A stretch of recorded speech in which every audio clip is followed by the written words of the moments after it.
તો hello guys, ઓમ નમો નારાયણ। તો જો સવારે હું ગઈ હતી બહાર, કારણ કે મારે થોડુંક કામ છે તો પપ્પા મને મૂકવા આવ્યા હતા સવારે।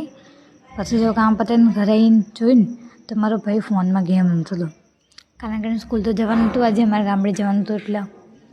તો જો અમે લોકો નીકળી ગયા હતા ચીક્કી લેવા, કારણ કે ગામડેથી ફોન આવ્યો તો ચીક્કીને એવું લેતા આવજો રસ્તામાંથી। તો પપ્પા કંઈ જાઓ લેતા આવો, ફોન આવે છે તો જો અમે લોકો નીકળી ગયા હતા ચીક્કી લેવા। પછી જો હું બાઇકમાં બેઠી હતી અને રીના લેતી હતી ચીક્કી, કારણ કે એને ખબર હતી શું શું લેવાનું શું નહીં લેવાનું।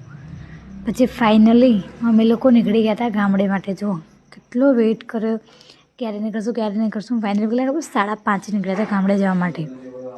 બધું કંટાળી ગઈ હતી વેઇટ કરતાં। પછી મેં રસ્તામાં નાસ્તો કરવા ઊભા રહ્યા હતા, કારણ કે ભૂખ લાગી હતી એટલા। પછી જો અમે આગળ ગયા ને તો મને આ ફુગ્ગો દેખાયો, તો પપ્પાને કીધું મને આ લેવું છે। તો પપ્પાએ છે ને ભાઈને મોકલ્યો તો લેવા।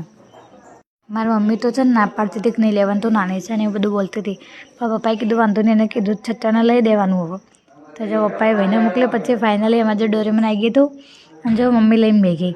તો મેં કીધું તને તો નહોતું ગમતું તો શું લઈ લીધું, તો મેં એની જોડે ઝઘડો કરી લીધો। તો ફાઇનલી પપ્પાએ લઈ દીધું હતું તો હું ખુશ થઈ ગઈ। જો પછી ફાઇનલી અમે લોકો પહોંચી ગયા હતા ગામડે। અને આને શું કહેવાય ને જેને ખબર હોય ને એ કોમેન્ટ કરીને કહેજો કે આને શું કહેવાય એ। તમે લોકોએ પછી ખાધું, પછી જો બધા લાડવા બનાવતા હતા। તો આજનો બ્લોગ આટલું જ, મળીએ કાલે। ઓમ નમો નારાયણ।